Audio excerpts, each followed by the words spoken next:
ఇక్ష్వాకులు పురాణాల ప్రకారంగా 7గురు చక్రవర్తులు ఉన్నారని చెప్పేసి అనుకున్నాం. కానీ శాసనాల ప్రకారంగా, నాణేల ప్రకారంగా ఇక్ష్వాక చక్రవర్తుల సంఖ్య 4 మాత్రమే. ముఖ్యంగా పురావస్తుపరమైనటువంటి ఆధారాలనే చరిత్రకారులు ఎక్కువగా ప్రామాణికంగా స్వీకరిస్తారు. అందులో శాసనపరమైనటువంటి ఆధారాలు కావచ్చు, నాణేలకు సంబంధించిన పరమైనటువంటి ఆధారాలు కావచ్చు, వీటినే చరిత్రకారులు ఎక్కువగా అథెంటిక్గా ప్రామాణికంగా స్వీకరించడం జరుగుతుంది. సో పురావస్తుపరమైనటువంటి నాణేల ప్రకారం, శాసనాల ప్రకారం ఇక్ష్వాక చక్రవర్తుల సంఖ్య 4. వీరు ఇక్షు అనేటువంటి చిహ్నాన్ని ఆరాధించిన వారు కాబట్టి, ఇక్షు అను చిహ్నాన్ని ఆరాధించిన వారు కాబట్టి వీరు ఇక్ష్వాకులైనారు. ఇక్షు అను చిహ్నాన్ని ఆరాధించిన వారు కాబట్టి వీరు ఇక్ష్వాకులైనారు అనే విషయాన్ని చరిత్రకారులు చాలా స్పష్టంగా గుర్తించడం జరిగింది. ఇక్షు అంటే చెరుకుగడ,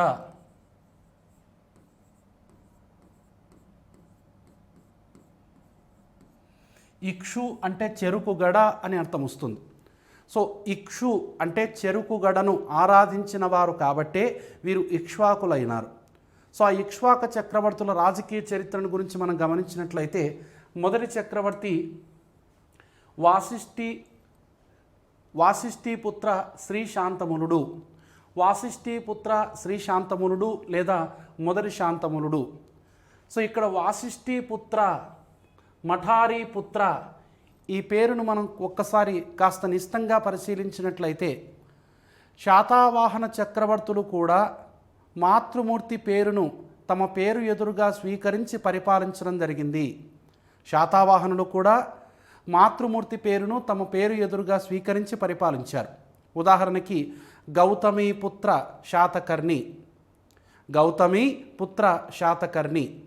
అలానే రెండో పులోమావి లేదా వాసిష్ఠీపుత్ర పులోమావి, వాసిష్ఠీపుత్ర శివశ్రీ శాతకర్ణి, గౌతమీపుత్ర యజ్ఞశ్రీ శాతకర్ణి.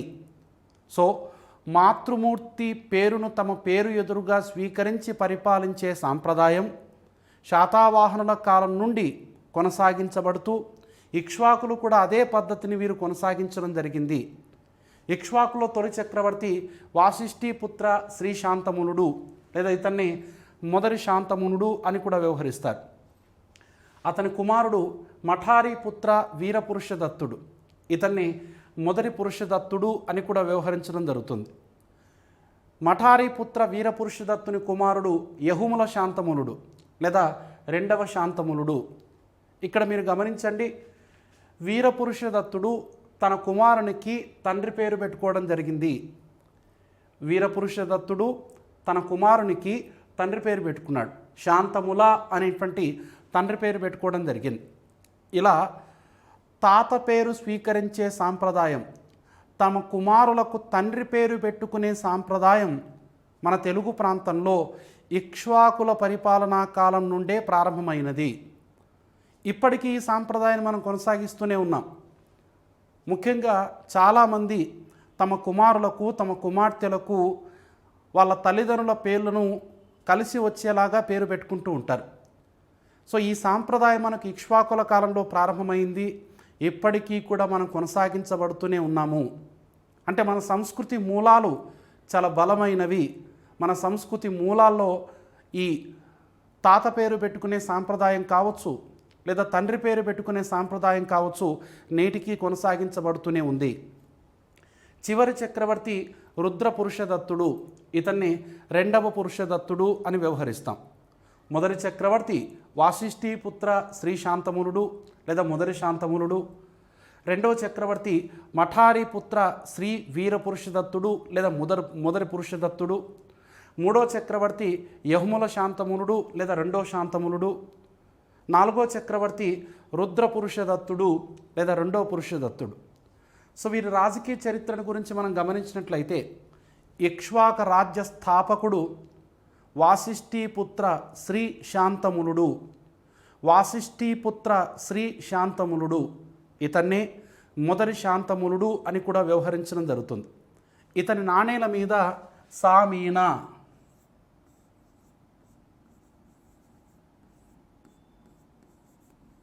అనేటువంటి పేరు మనకు చాలా స్పష్టంగా కనిపిస్తుంది. ఇక్ష్వాక సామ్రాజ్య స్థాపకుడైన వాసిష్ఠీపుత్ర శ్రీ శాంతమునుడు వేయించినటువంటి నాణేల మీద, అతను కాయిన్స్ మీద సామీనా అనేటువంటి పేరు కనిపించడం జరుగుతుంది. సామీనా అంటే ఇక్ష్వాకు స్వామి అని అర్థం వస్తుంది. ఇక్ష్వాకు స్వామి, స్వామి అంటే రాజ్యానికి పెద్ద లేదా కుటుంబానికి పెద్ద. మనం చాలా సందర్భాల్లో ఈ పదాన్ని ప్రాచీన భారతదేశ చరిత్రలో కూడా విని ఉన్నాం. కౌటిల్యుడు తాను వివరించినటువంటి సప్తాంగ సిద్ధాంతంలో స్వామి లేదా రాజు అనేటువంటి పదం మనకు కనిపిస్తుంది.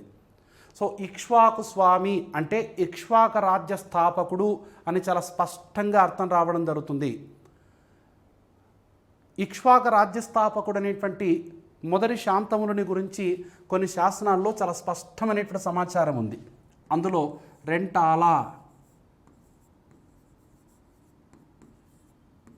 కేశాయనపల్లి, దాచేపల్లి, నాగార్జునకొండ, సో మనం గతంలోనే మాట్లాడుకున్నాం. ఇక్ష్వాకులకు సంబంధించినటువంటి శాసనాలు దాదాపుగా 75 శాసనాలను పురావస్తు శాస్త్రవేత్తలు గుర్తించారు అని, 75 ఇన్స్క్రిప్షన్స్ని. అందులో ఎక్కువ శాసనాలు మనకు నాగార్జునకొండ ప్రాంతంలో వేయించబడడం జరిగింది. శ్రీ శాంతమునికి సంబంధించినటువంటి శాసనాలు రెంటాల, కేశాయనపల్లి, దాచేపల్లి, నాగార్జునకొండ మొదలైనటువంటి ప్రాంతాల వద్ద లభించాయి. శ్రీ శాంతమునుడు ఇక్ష్వాక సామ్రాజ్యాన్ని స్థాపించిన తర్వాత కొన్ని ముఖ్యమైనటువంటి బిరుదులను స్వీకరించడం జరిగింది. ఈ బిరుదులలో ఇతనికి సంబంధించినటువంటి గొప్పతనంతో పాటుగా ఆ కాలం నాటి సామాజిక ఆర్థిక పరిస్థితులకు సంబంధించినటువంటి సమాచారం కూడా, మతపరమైనటువంటి సమాచారం కూడా మనం చాలా స్పష్టంగా గుర్తించవచ్చు. శ్రీ శాంతమునికి సంబంధించినటువంటి బిరుదులను మనం గమనించినట్లయితే గో శత సహస్ర,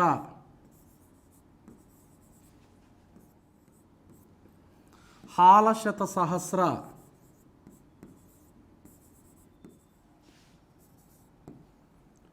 విరూపాక్షపతి,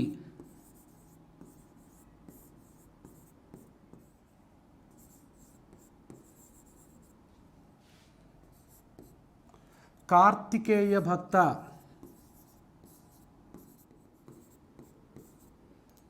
మహాసేన, దక్షిణాధిపతి,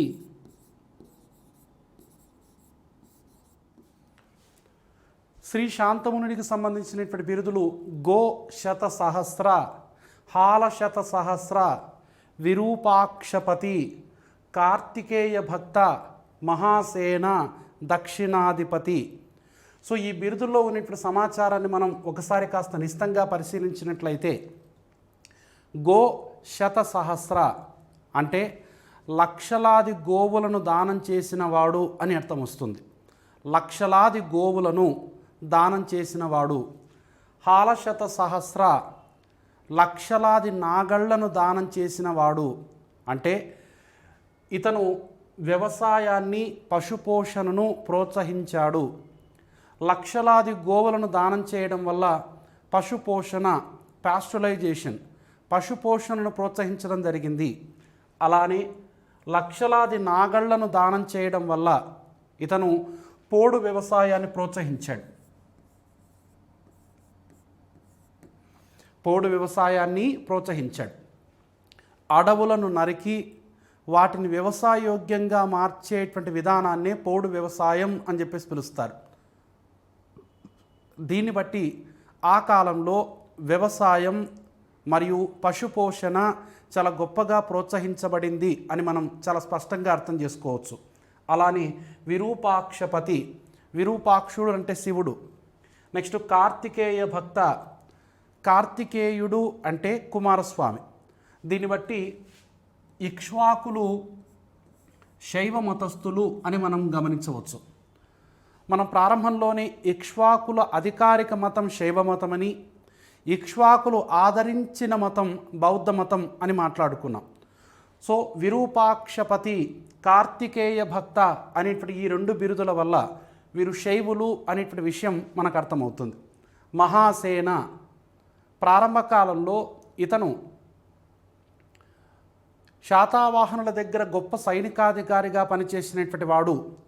దక్షిణాధిపతి, ఈ బిరుదును శాతవాహన చక్రవర్తులు చాలా కామన్గా స్వీకరించడం జరిగింది. గతంలో మనం శాతవాహనుల గురించి ప్రస్తావించుకునేటప్పుడు దక్షిణాధిపతి అనేటువంటి ఈ బిరుదును మొట్టమొదటిసారిగా స్వీకరించినటువంటి శాతవాహన చక్రవర్తి మొదటి శాతకర్ణి అని మనం మాట్లాడుకున్నాం.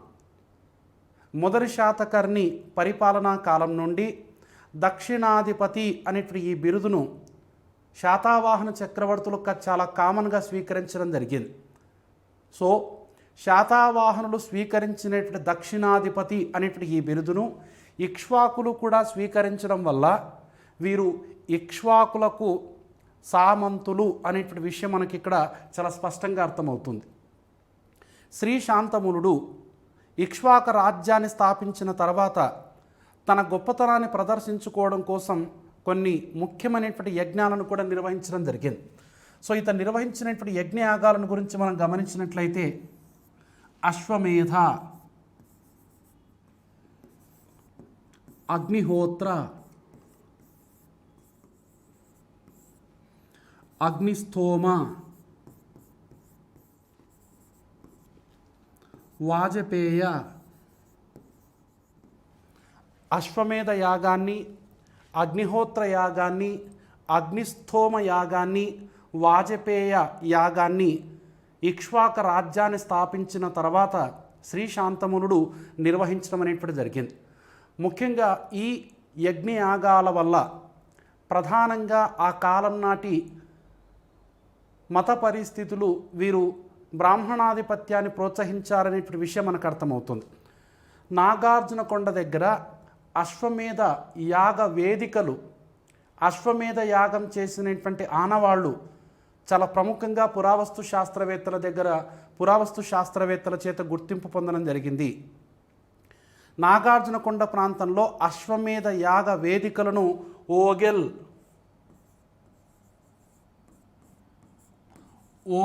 అనేటువంటి పురావస్తు శాస్త్రవేత్త నాగార్జున కొండ ప్రాంతం వద్ద ఇతను అశ్వమేధ యాగం నిర్వహించినటువంటి యాగశాలలను అంటే యజ్ఞ వేదికలను గుర్తించడం జరిగింది.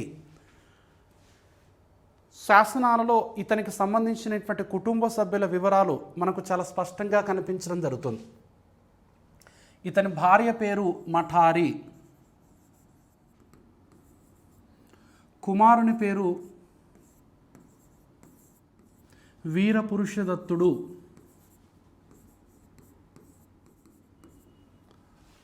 కుమార్తె పేరు అడవి శాంతిశ్రీ, సోదరీమణుల పేర్లు శాంతిశ్రీ, హమ్మశ్రీ. శాసనాలలో ఇక్ష్వాక రాజ్య స్థాపకుడైనటువంటి శ్రీ శాంతమునునికి సంబంధించినటువంటి కుటుంబ సభ్యుల వివరాలు ప్రస్తావించబడడం జరిగింది. సో ఇతని భార్య పేరు మఠారి, కుమారుని పేరు వీరపురుషదత్తుడు, ఇతని తర్వాత సింహాసనం అధిష్ఠించడం జరిగింది. కుమార్తె పేరు అడవి శాంతిశ్రీ.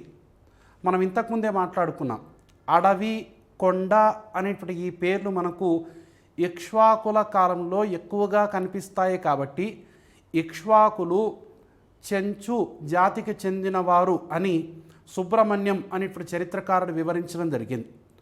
తన కుమార్తె అడవి శాంతిశ్రీని ధాన్యకటకం ప్రాంతానికి చెందినటువంటి స్కంద విశాఖ అనేటువంటి వ్యక్తికిచ్చి వివాహం జరిపించడం జరిగింది. ధాన్యకటకం ప్రాంతానికి చెందినటువంటి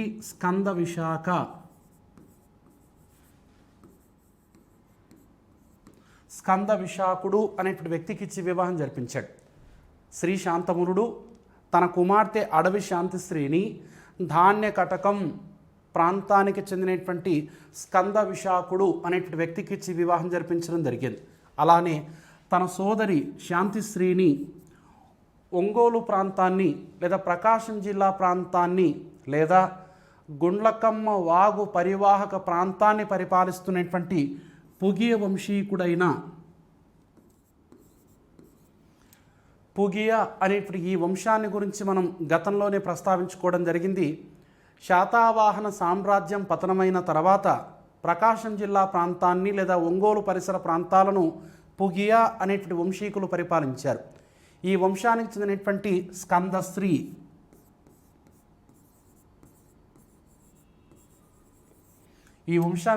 స్కందశ్రీ అనేటువంటి వ్యక్తికి తనకు సోదరి శాంతిశ్రీనిచ్చి వివాహం జరిపించడం అనేటువంటి జరిగింది.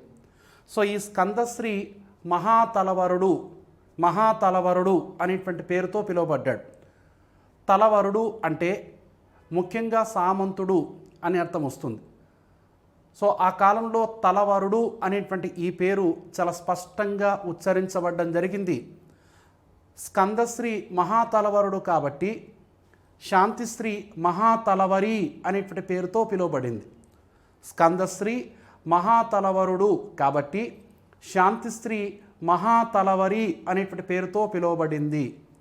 అంటే ఈ విధంగా శ్రీ శాంతమునుడు వేయించినటువంటి శాసనాలలో అతని కుటుంబ సభ్యుల పేర్లు చాలా స్పష్టంగా కనిపిస్తాయి. అతని భార్య పేరు మఠారి, కుమారుని పేరు వీరపురుషదత్తుడు, కుమార్తె పేరు అడవి శాంతిశ్రీ, సోదరీమణుల పేర్లు శాంతిశ్రీ, హమ్మశ్రీ. తన కుమార్తె అడవి శాంతిశ్రీని ధాన్యకటకం ప్రాంతానికి చెందిన స్కంద విశాఖుడు అనేటువంటి వ్యక్తికి ఇచ్చి వివాహం జరిపించడం జరిగింది. తన సోదరి శాంతిశ్రీని ఒంగోలు ప్రాంతాన్ని పరిపాలిస్తున్నటువంటి పుగియ వంశీకుడైన స్కందశ్రీకి ఇచ్చి వివాహం జరిపించడం జరిగింది. సో వీరపురుషదత్తుడు మొదటి శాంతముని తర్వాత ఇక్ష్వాక రాజ్య సింహాసనం అధిష్ఠించాడు. అంటే వీరపురుషదత్తుడు శ్రీ శాంతముని తర్వాత ఇక్ష్వాక సింహాసనం అధిష్ఠించి ఈ రాజ్యాన్ని అత్యంత గొప్పగా పరిపాలించాడు. ఇతను ఇక్ష్వాక చక్రవర్తుల్లోనే గొప్పవాడు.